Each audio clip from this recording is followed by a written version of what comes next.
My name is Lisa, and to be honest, I absolutely hate Halloween. All the scary makeup and those weird parties have always made me anxious. But my friend, Sarah, is my complete opposite.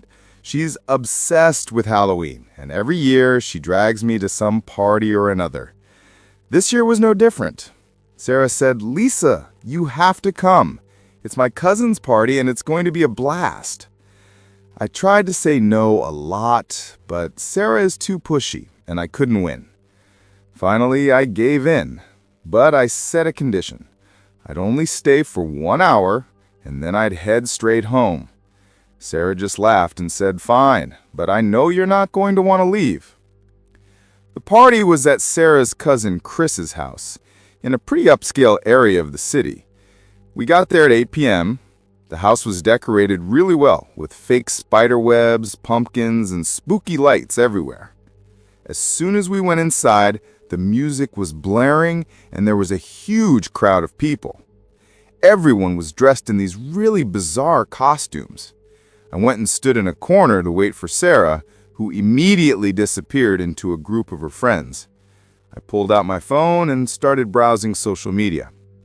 After a little while, I felt like someone was watching me. I looked up and saw 3 guys standing across from me. Their costumes were pretty basic. One had a Batman mask on, the second was a zombie, and the third was maybe a vampire. They were staring right at me, which felt really strange. I tried to ignore them and got back to my phone, but they didn't move. In fact, one of them, the guy wearing the Batman mask, started walking toward me. He stopped right next to me, smiled, and said, "Hey, are you all by yourself?" I looked up and said firmly, "No, I'm with my friend." His friends had also moved closer by now, and they were all just staring at me. I was starting to feel really uneasy. Batman said, "We thought you looked bored, so we figured we'd talk for a bit." I said, "No thanks, I'm fine." He reached out to try and grab my hand, but I pulled my hand back quickly. "Don't try to touch me," I said angrily.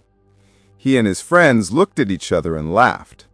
Their laughter sounded really mean and unsettling. I started looking for Sarah, but I couldn't see her anywhere. I decided I needed to get out of there right away. As soon as I tried to turn, Batman blocked my way. "Where are you going? The party just started," he said. Now I was really scared. I realized these guys weren't going to let me leave. I quickly glanced around. No one was looking our way, or maybe they just saw us and ignored it. The music was too loud and everyone was busy having their own fun. I worked up the courage and said loudly, "Let me go or I'll scream." Batman's face got really angry. "You'll scream? Who's gonna hear you?" he said softly, but the threat was clear in his voice. His 2 friends moved closer, and they completely surrounded me. I could feel my heart pounding hard. I was gasping for breath. It felt like I was trapped. I tried to look for Sarah again, but now I felt totally alone. The immediate thought was to go home, but that was impossible with them right there. One of the guys, the one dressed as the zombie, grabbed my arm. I yanked my arm away and yelled, "Leave me alone!" My voice was so intense this time that Batman and his friends seemed a little surprised. Just at that moment, I saw Chris, Sarah's cousin, walking toward me. He saw that I was upset and immediately came over and asked, "What's going on, Lisa? Is everything okay?" As soon as he arrived, Batman and his friends backed off right away and looked at each other. Seeing Chris made me feel a little bit safer. I told him these guys were bothering me. Chris looked at the boys, who were now smiling, acting like nothing had happened. Chris asked them sharply, "What's happening here?" Batman quickly said, "Nothing, Chris. We were just talking." Chris looked at me and then back at them, and he instantly figured out what had happened. He told them, "You guys need to leave or I'm kicking you out of the party." Instead of arguing, the 3 of them immediately backed away and disappeared into the crowd. Chris looked at me and asked me, "Are you okay?" I took a deep breath and said, Yeah, I'm fine now. Thanks, Chris. He reassured me and told me to let him know if anything like that happened again. After that incident, I really didn't want to stay at the party at all. I told Chris I needed to go home. He asked me to wait for Sarah, but I told him she could come later. Chris walked me out and called a cab for me. I was home by 10 p.m. That night felt like a total nightmare. Since that day, even the word Halloween gives me the creeps. If you enjoyed this story, make sure to subscribe to the channel for more stories like this. Also, let me know in the comments how you found the video. Now, let's move on to the next story.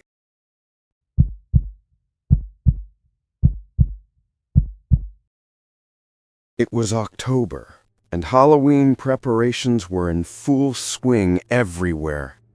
My name is Ethan, and this incident happened when I was only 11 years old. I loved Halloween, especially trick-or-treating. That year, I was dressed up in a Spider-Man costume. This story is from many years ago, but the fear of it is still alive inside me today. It was 6 p.m. The sun hadn't completely set yet, but the evening darkness was starting to settle in. My little brother Oliver, who was in a tiny ghost costume, and I headed out to collect candy in the neighborhood. We were walking down the streets in our area. Everything was pleasant and pretty normal. Doors were open, people were giving us candy and laughing. When we reached the last street in our neighborhood, the one that was kind of deserted and had older houses, there was one house that had always been dark and silent. We'd never dared to go there before, but that evening Oliver insisted, "Ethan, let's check it out. Maybe they have the best candy there." I said no at first, but I gave in to Oliver's stubbornness. Scared, we walked up to the house's door. The doorbell was broken, so I gave the door a light knock. After a while, there was no answer, so I decided to leave. But just as I turned to go, the door slowly opened. It was pitch black inside. No one was standing at the door, just a dark shadow. Then a heavy, raspy voice came from inside. "Come on in. I have lots of candy." I looked at Oliver in panic. Even his little ghost mask was tilted down with fear. I held him back with my hand and said, "No, thank you. We need to go now." But the voice said again, "Come on, don't be scared. I'll show you." Saying this, he put his hand out. I could see it was a tall, thin man. His face was hidden in the darkness. His hand looked unusually large and had pointy fingers. He was holding a small box of candy in that hand. I thought maybe it was just a scary Halloween prank. I tried to act brave and told Oliver to stay behind me. I slowly moved forward to take the box. The moment my hand reached the candy box, the man quickly grabbed my hand. His grip was extremely strong. I screamed, "Let go of my hand!" Oliver was standing behind me and started crying. The man twisted my arm hard. I thought my bone had broken. What happened next is the worst memory of my life. He tried to pull me inside, and my Spider-Man shirt stretched tight. "You aren't good candy? Then you'll have to stay here," the man said with a smile. But even in the dark, his smile looked hateful to me. I used all my strength to pull my hand free from his grip. My hand was shaking from the burning pain.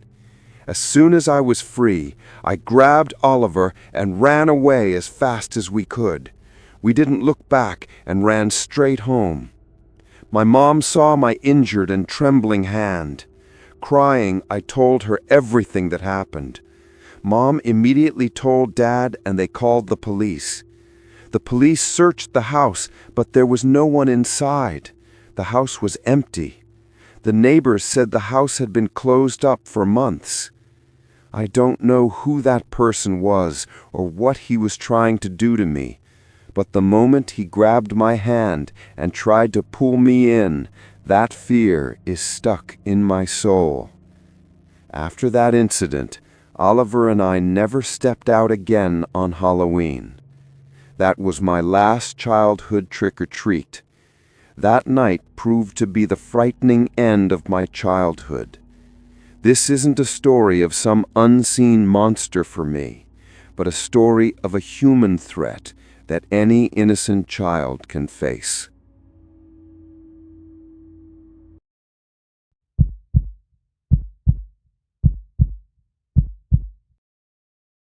This incident happened 1 year ago on Halloween night, and it changed my life forever. My name is Clara, and honestly, I never considered myself a very nice person.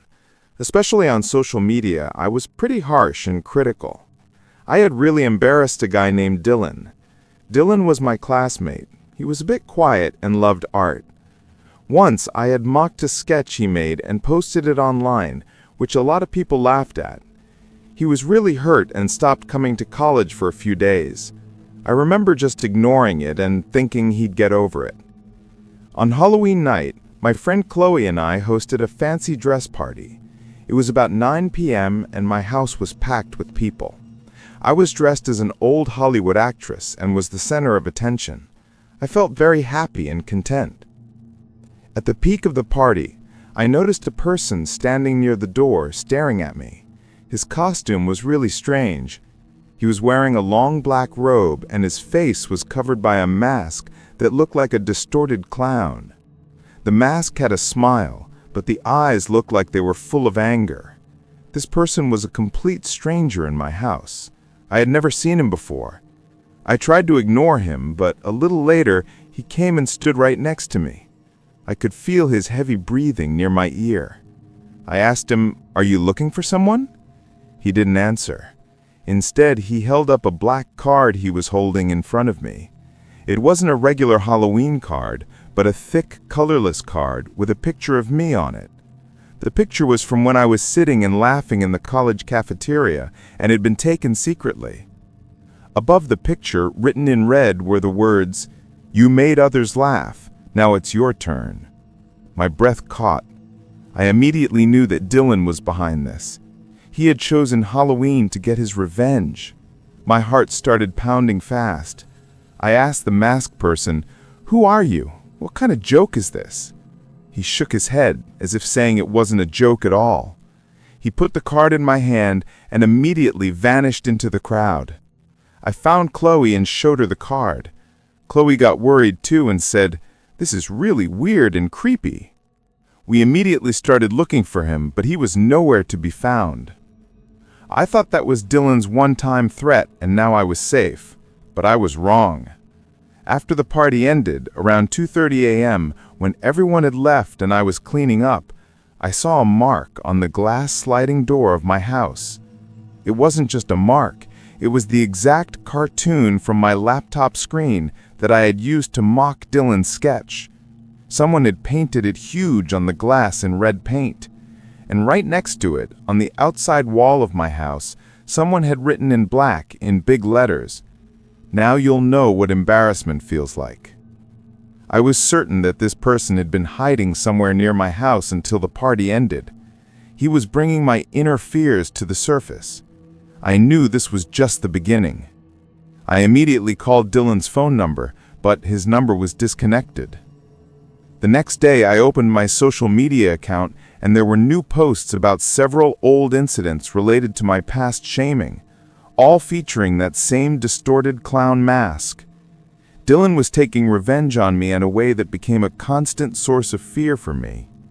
That Halloween night was a silent warning of revenge, and I'm still afraid of when, where, and in what disguise he'll show up again.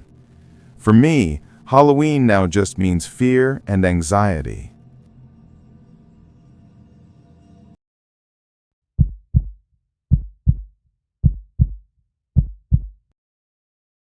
My name is Jacob, and this happened last Halloween. It was the first time I'd hosted such a big party at my house. In the US, it's a huge event, and I wanted my party to be amazing. I started preparing weeks in advance.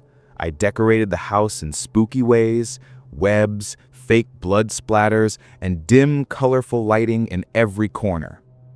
I specifically put together a music set list to make the night's atmosphere even more exciting. I remember it was close to 10 p.m. and the whole house was packed. Everyone was in their fantastic, creative costumes. The laughter, the loud music, and the commotion of dancing created a buzz that made the whole place feel alive.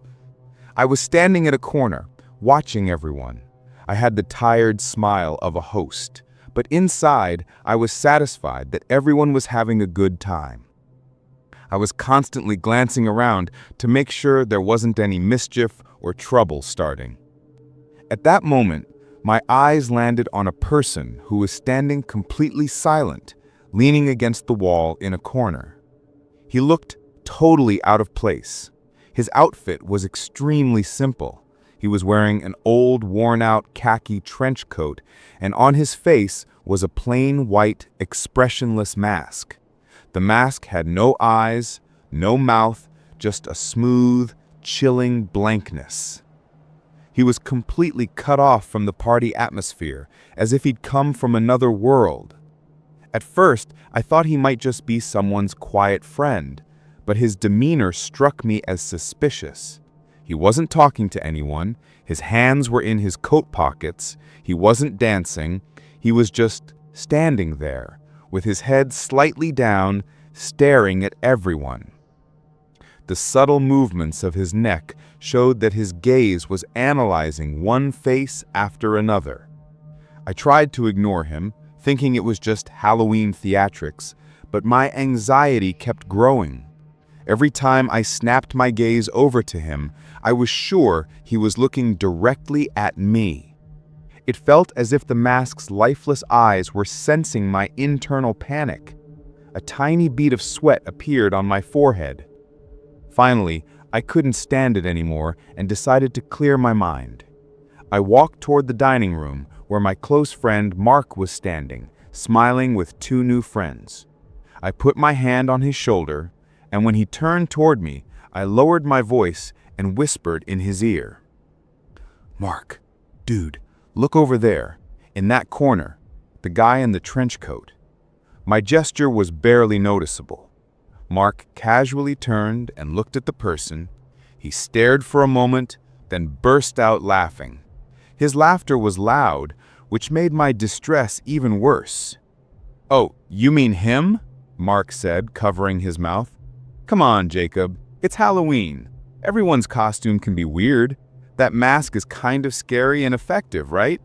Maybe he's just shy and taking in the vibe. Chill out, man."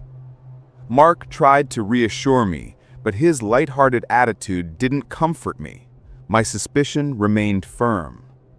A little later, I was standing on the other side of the party and looked at the person again. He was still standing in the same corner. But then, for a split second, he slowly turned his head and started walking, very slowly, straight toward me. His gait was strange, like a skeleton's. No haste, no excitement. He was heading toward the hallway, which leads directly to my office. This thought triggered an intense feeling of immediate danger inside me.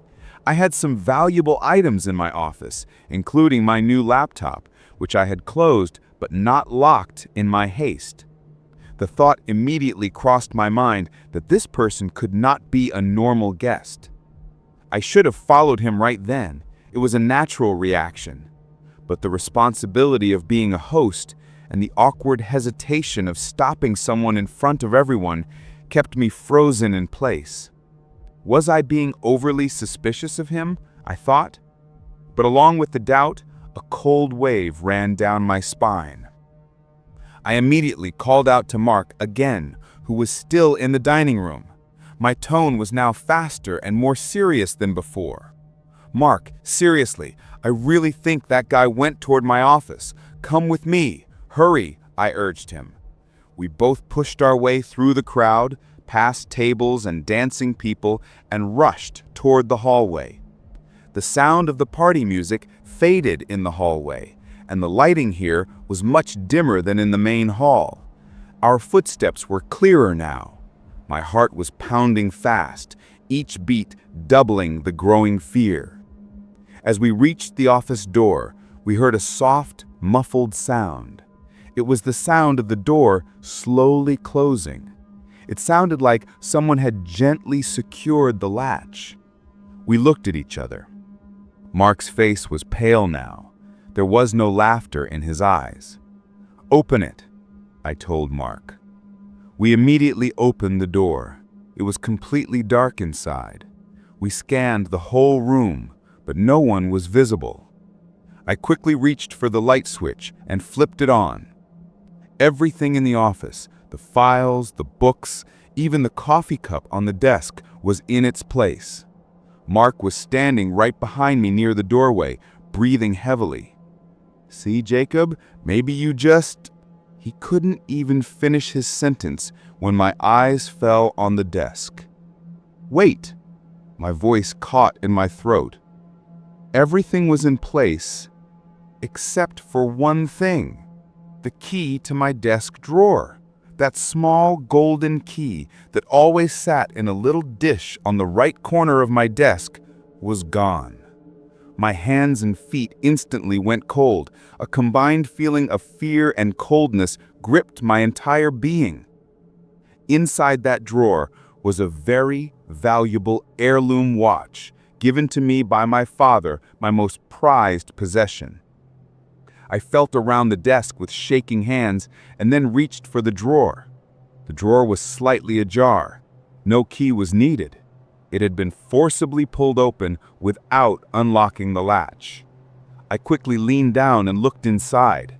The red velvet box was empty. The watch was missing. I searched the entire room like a maniac, under the desk, behind the chair, among the files, but there was no trace of the watch.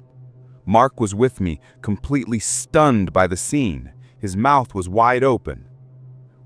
We have to find him right now, Jacob. He can't have gotten far," Mark said in a mix of anger and panic. We both rushed out of the office and ran back toward the party. We were out of breath and our hearts were pounding. We searched every inch for the masked person, pushing through the crowd, checking every corner, every room, even the bathroom and the balcony. But he was gone. He had vanished even more silently than he had arrived. "He's nowhere," I said, grinding my teeth in frustration. Reluctantly, I had to stop the party. I turned off the music and stood in the middle of the hall, speaking into the mic. "Excuse me, everyone. Please be quiet for a minute. Did any of you see a man, a tall man, who was wearing an old trench coat and a white, expressionless mask? Did anyone see him leave just now?" After a moment of silence, several people shook their heads. Someone said the music was too loud. Someone else said it was dark. And most people admitted they hadn't seen him leave. A wave of anger and disappointment washed over me. My body was trembling with frustration. A stranger came to my house, stood among my guests, accessed my office, stole my most valuable item, and vanished. I called the police the next day, but because he was wearing a mask and no one had recognized him, and I didn't have any solid evidence or CCTV footage, not much action was taken. The police only filed a report. Since that incident, whenever I see a white mask or a trench coat somewhere, that night flashes before my eyes.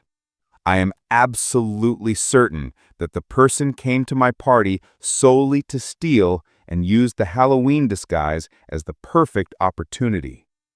I have never hosted a big party at my house since that day. That silent, expressionless mask has become a permanent, haunting memory in my mind.